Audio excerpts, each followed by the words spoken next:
प्यारे बच्चों, कैसे हैं आप सब? एकदम बढ़िया। तो प्यारे बच्चों, हम यहाँ पे क्लास 10th का जो मैथमेटिक्स है वो डिस्कस कर रहे हैं। यहाँ पर अभी तक हमने जो एक्सरसाइज डिस्कस की हैं वो आपने जो प्रीवियस वीडियोज़ हैं उसमें देखी होंगी। तो हमारा चैप्टर 1 चल रहा है जो रियल एनालिसिस है, यानी कि वास्तविक संख्याएँ, यानी कि रियल नंबर्स की हम बात कर रहे हैं। चैप्टर 1 में हमारा है रियल नंबर्स यानी कि वास्तविक संख्याएँ। और एक्सरसाइज हमने 1.3 तक डिस्कस कर ली है और आज हम डिस्कस करेंगे 1.4। तो एक्सरसाइज जो 1.4 है उसमें हम डिस्कस करने वाले हैं, यदि आपको कोई भी एक रेशनल नंबर गिवन है तो रेशनल नंबर हमारा वो टर्मिनेटिंग डेसिमल की फॉर्म में होगा या नॉन टर्मिनेटिंग डेसिमल की फॉर्म में होगा, ये हमें उसे बताना है। तो टर्मिनेटिंग डेसिमल और नॉन टर्मिनेटिंग डेसिमल क्या होते हैं एक बार थोड़ा समझ लेते हैं। सपोज कीजिए आपको कोई भी एक रेशनल नंबर गिवन है P/Q।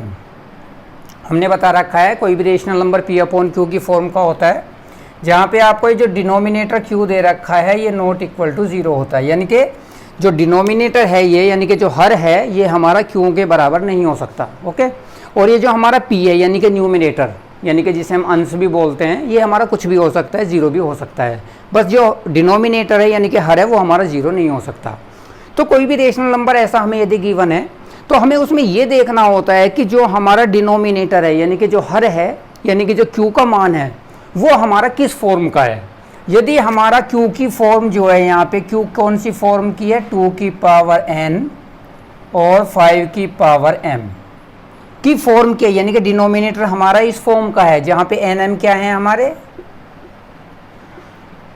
nm are non negative integer. ये हमारे नॉन नेगेटिव इंटीजर्स हैं। यहाँ पे नॉन नेगेटिव इंटीजर का क्या मतलब है, जो हमारे n और m है ये हमारे 0 हो सकते हैं, 1 2 3 4 5 अनंत तक, यानी कि इन्फिनिटी तक, ये इस तरीके के नंबर हमारे हो सकते हैं।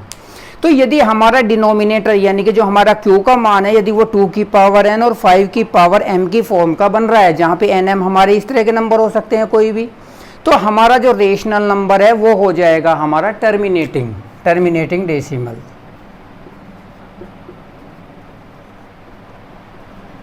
Terminating decimal. और यदि डिनोमिनेटर यानी कि Q का मान हमारा इस फॉर्म का नहीं है, ठीक है, तो वो हो जाएगा हमारा नॉन टर्मिनेटिंग डेसिमल। केवल इतनी सी बात आपको समझनी है कि यदि हमारा डिनोमिनेटर यानी कि रेशनल नंबर P/Q की फॉर्म का होगा, Q हमारा डिनोमिनेटर है यानी कि हर है, यदि डिनोमिनेटर हमारा 2 की पावर n 5 की पावर m की फॉर्म का है, जहाँ पे nm हमारा कोई भी ये नंबर हो सकते हैं, 0 1 2 3 4 5 इन्फिनिटी तक, यानी कि अनंत तक। तो यदि ऐसी फॉर्म बन रही है डिनोमिनेटर में हर में, तो हमारा टर्मिनेटिंग डेसिमल होगा, ठीक है। और यदि ऐसी फॉर्म नहीं बन रही है तो नॉन टर्मिनेटिंग डेसिमल हमारा यहाँ पे हो जाएगा। बस इतना सा क्वेश्चन हमें करना है। देखिए एक एग्जाम्पल ले लेते हैं। सपोज कीजिए आपको गिवन है 1/2, ठीक है। 1/2 को यदि हम ध्यान से देखें तो P/Q की फॉर्म का है ये, और यहाँ पे जो Q है हमारा क्या है, देखो 2 की पावर n हमारा क्या है, यहाँ पे हम 1 लिख सकते हैं, ठीक है। जिसके ऊपर कोई भी पावर नहीं होती 1 तो लिख ही सकते हैं। तो 2 की पावर n तो हमारी बन गई, n तो हमारा 1 है यहाँ पे देखिए। और 5 की पावर m, 5 की पावर, क्योंकि 5 तो इसमें है नहीं तो हम इसमें क्या लिख सकते हैं, 5 की पावर 0 यहाँ पे लिख सकते हैं, अपनी तरफ से लिख सकते हैं। तो देखो 5 की पावर m यहाँ पे कोई एक नंबर हो सकता है, m हमारा क्या है, 0 है यहाँ पे। तो ये फॉर्म बन गई या नहीं बन गई, इसका मतलब ये हमारा क्या बन जाएगा, ये टर्मिनेटिंग बन जाएगा, टर्मिनेटिंग डेसिमल। बात समझ पा रहे हो। इसी तरीके से एक दूसरा एग्जाम्पल हम यहाँ पे ले लेते हैं, हम ले लेते हैं 1/3। 1/3 को देखिए, 1/3 में हमें डिनोमिनेटर को चेक करना है केवल, यहाँ पे 3 है, तो यहाँ पे देखो क्या फॉर्म होनी चाहिए, 2 की पावर n 5 की पावर m होना चाहिए, तो यानी कि 2 और 5 की टर्म होनी चाहिए थी केवल, और यहाँ पे क्या आ रहा है, यहाँ पे तो 3 आ रहा है। इसका मतलब ये हमारा NT यानी कि नॉन टर्मिनेटिंग हो जाएगा। बात समझ पा रहे हो। तो डिनोमिनेटर यदि हमारा 2 की पावर n और 5 की पावर m की फॉर्म का है तो हमारा टर्मिनेटिंग हो जाएगा, जो भी टर्मिनेटिंग डेसिमल फॉर्म हो जाएगी रेशनल नंबर के लिए। और यदि हमारी ये फॉर्म नहीं बनती है तो वो नॉन टर्मिनेटिंग डेसिमल फॉर्म हमारी बन जाएगी। तो इतनी बात आपको बच्चों आई थिंक समझ में आ रही होगी। अब हम अपनी जो एक्सरसाइज के क्वेश्चन है वो यहाँ पे करते हैं। तो एक्सरसाइज देख लेते हैं। एक्सरसाइज हमारी 1.4 है, उसमें पहला एग्जाम्पल देखते हैं हम यहाँ पे। पहले एग्जाम्पल में हमें गिवन है 13 डिवाइडेड बाय पहले क्वेश्चन का फर्स्ट पार्ट हम यहाँ लेते हैं 13 डिवाइडेड बाय 3125। ये हमारा पहला क्वेश्चन का पहला पार्ट है यहाँ पे।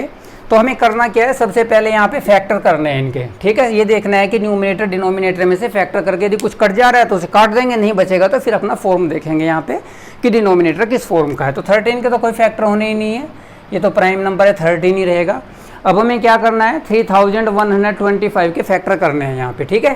तो यहाँ पे कर लेते हैं 3125 फैक्टर 5 से कटेगा, 5 6 जा 30, 5 2 जा 10, 5 5 जा 25, फिर 5 से कटेगा, ठीक है। और फिर 5 से कटेगा 25, फिर 5 से कटेगा और फिर यहाँ पे 5 से कट जाएगा। तो कितने 5 बन गए हमारे पास यहाँ पे हमारे 5 बन गए, 5 की पावर 5, ठीक है। यानी कि जो 5 की पावर 5 होता है वो 3125 होता है। अब यहाँ पे देखो 2 तो है नहीं, तो 2 की पावर तो हम 0 लिख सकते हैं अपनी साइड से, ठीक है। अब देखो यहाँ पे ध्यान से, जो डिनोमिनेटर है हमारा वो 2 की पावर n और 5 की पावर m की फॉर्म का है या नहीं है। तो इसका मतलब ये हमारा कैसा डेसिमल हो जाएगा, टर्मिनेटिंग डेसिमल। ये हमारा टर्मिनेटिंग डेसिमल यहाँ पे हो जाएगा। तो आई थिंक बच्चों आपको बात समझ में आ रही होगी कैसे हमें किसी भी रेशनल नंबर को टर्मिनेटिंग डेसिमल और नॉन टर्मिनेटिंग डेसिमल का एक्सपेंशन बताना है, यानी कि वो टर्मिनेटिंग होगा या नॉन टर्मिनेटिंग होगा। तो ये हमारा टर्मिनेटिंग हो जाएगा। एक और इसका पार्ट ले लेते हैं, थर्ड पार्ट ले लेते हैं। थर्ड पार्ट में देखिए क्या बोल रखा है यहाँ पे।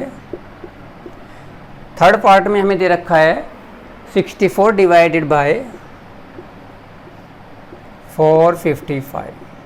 64 के सबसे पहले हम फैक्टर कर लेते हैं। 64 के फैक्टर हमारे पास क्या आ जाएंगे, यहाँ पे देखिए 64 के आ जाएंगे 2 2 जा 4 2 जा 8 2 जा 16 32 2 जा 64। ये हमने न्यूमरेटर के फैक्टर कर लिए। यहाँ पे 455 के कर लेते हैं। सबसे पहले किससे कटेगा, ये 5 से कट जाएगा। यहाँ पे 5 × 9 और 91, ठीक है, 7 और 13।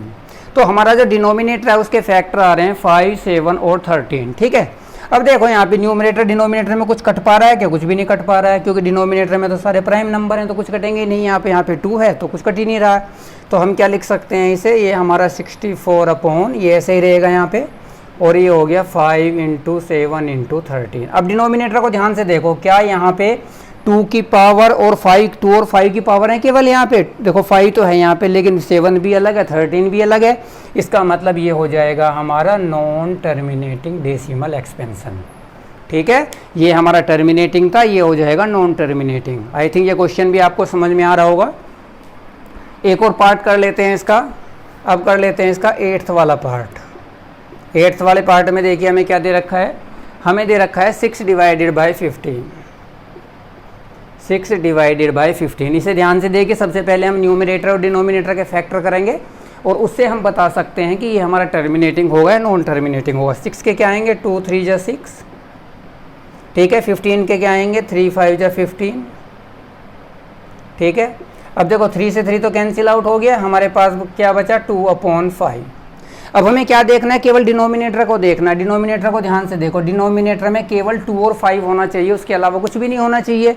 अब देखो यहाँ पे हमारा 5 तो है, 5 के ऊपर तो 1 है, 2 की पावर हम 0 लिख सकते हैं। जो जब यदि 2 नहीं है तो उसे बना सकते हैं यहाँ पे, ठीक है। तो हम इसे लिख सकते हैं यहाँ पे 2/5 की पावर 1 और 2 की पावर 0, ऐसे लिख सकते हैं ना। तो ये हमारा देखो 2 की पावर और 5 की पावर केवल 2 और 5 की पावर है, इसका मतलब ये हमारा क्या हो जाएगा, टर्मिनेटिंग। ये हो जाएगा हमारा टर्मिनेटिंग डेसिमल। तो इस तरीके से यदि आपको कोई भी एक रेशनल नंबर गिवन है तो उसे हम कंपेयर करके बता सकते हैं कि वो टर्मिनेटिंग डेसिमल एक्सपेंशन होगा या नॉन टर्मिनेटिंग डेसिमल एक्सपेंशन होगा। तो ये क्वेश्चन आपको, जो पहला क्वेश्चन था हमारा, उसके 3 पार्ट हमने यहाँ पे डिस्कस किए हैं। आई थिंक ये क्वेश्चन आपको अच्छे से समझ में आ गया होगा।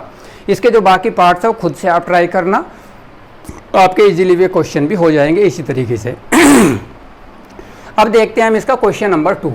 क्वेश्चन नंबर 2 में हमें क्या दे रखा है, क्वेश्चन नंबर हमें 2 में ये दे रखा है कि यदि वे टर्मिनेटिंग डेसिमल है, हमें डेसिमल की फॉर्म में लिखना है, उन्हें डेसिमल एक्सपेंशन करके लिखना है, ठीक है। तो क्वेश्चन नंबर 2 में क्वेश्चंस हमारी यही हैं, इन्हीं क्वेश्चंस को हमें डेसिमल में एक्सपेंशन करके लिखना है।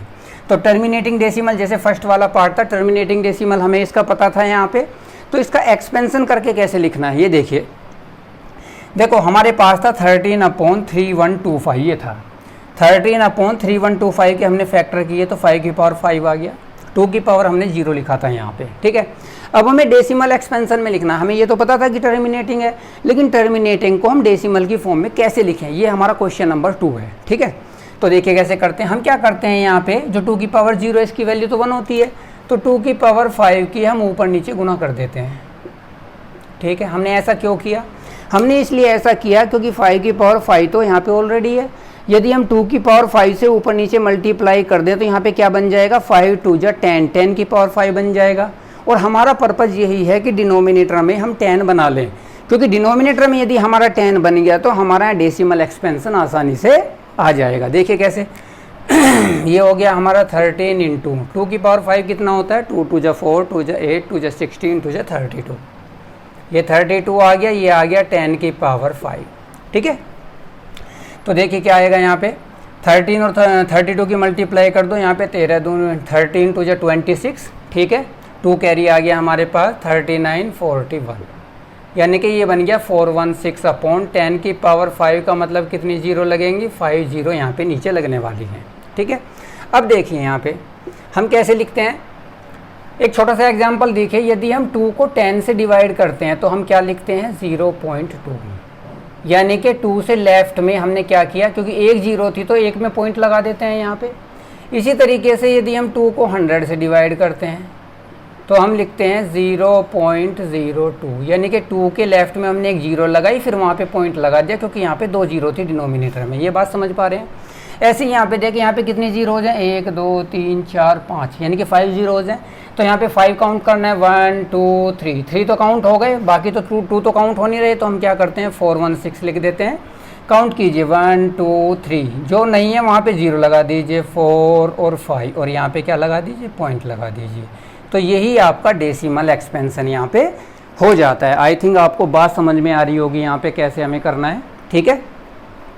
एक और पार्ट ले लेते हैं इसका, कैसे हमें यहाँ पे डेसिमल फॉर्म में लिखना है, उससे आपको बातें समझ में आ जाएंगी। इसका सेकंड पार्ट ले लेते हैं यहाँ पे, क्वेश्चन नंबर 2 का सेकंड पार्ट, गिवन है 17/8, ठीक है। तो क्या करना है, कुछ कैंसिल आउट तो होगा नहीं, क्योंकि ऊपर जो 17 है वो तो प्राइम नंबर है। तो देखिए यहाँ पे 8 को हम क्या लिख सकते हैं, 2 की पावर 3, 2 2 जा 4 2 जा 8। अब हमें क्या करना है, नीचे 10 बनाना है। 10 बनाने के लिए क्या करना पड़ेगा, 5 की 3 से ऊपर नीचे हमें गुना करनी पड़ेगी, मल्टीप्लाई करनी पड़ेगी, ठीक है। क्योंकि यदि नीचे डिनोमिनेटर में 10 बन जाता है तो हमारा डेसिमल या एक्सपेंशन आसान हो जाता है।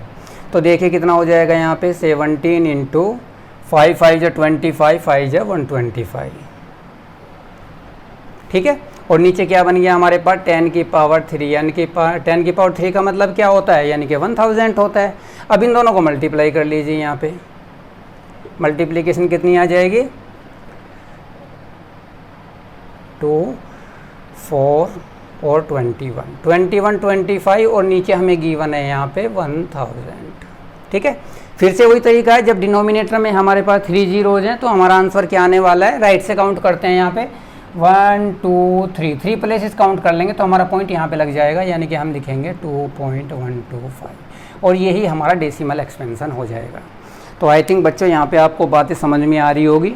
इसी के साथ ये हमारी जो एक्सरसाइज थी 1.4 वो यहाँ पे ख़त्म हो जाती है। अगर किसी बच्चे को और किसी क्वेश्चन में कोई प्रॉब्लम है वो आप हमें कमेंट सेक्शन में बता सकते हैं। और आप हमें ये भी बताइए कि अभी हमने क्या है, चैप्टर 1 डिस्कस किया है, यहाँ पे सारी एक्सरसाइज हमने डिस्कस की है 1 by 1, 1.1 1.2 1.3 1.4, ठीक है। आपको ये एक्सरसाइज कैसी लगी, कैसा आपको समझ में आ रहा है, ठीक है। और यदि आपको जो सेकंड चैप्टर है पॉलिनोमियल का, यानी कि जो बहुपद का चैप्टर है, यदि आप उसकी भी वीडियोज़ यहाँ पे चाहते हैं तो हमें कमेंट सेक्शन में ज़रूर बताइएगा, ठीक है। उसकी वीडियोज़ भी हम आपके लिए लाएंगे और अच्छे से आपको समझाने की कोशिश करेंगे सारे कंसेप्ट। तो बच्चों यदि आप हमारे चैनल पर नए हैं तो हमारे चैनल को सब्सक्राइब कर दीजिए जल्दी से, और लाइक कर दीजिए, ठीक है। और अपने फ्रेंड्स के साथ शेयर कर दीजिए, ठीक है, जिससे कि आप सभी हमें पता चलता रहे कि काफ़ी बच्चों को समझ में आ रहा है, कि आपका इंटरेस्ट है, ठीक है।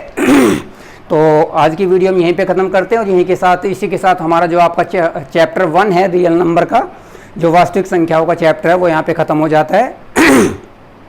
आगे की जो वीडियोज हैं उसमें हम आपका चैप्टर जो 2 है, जो पोलिनोमियल है बहुपद वाला, वो हम डिस्कस करेंगे। पर उससे पहले आप हमें कमेंट सेक्शन में ज़रूर बताइएगा कि आपको सेकंड चैप्टर की वीडियो चाहिए या नहीं चाहिए, ठीक है ना।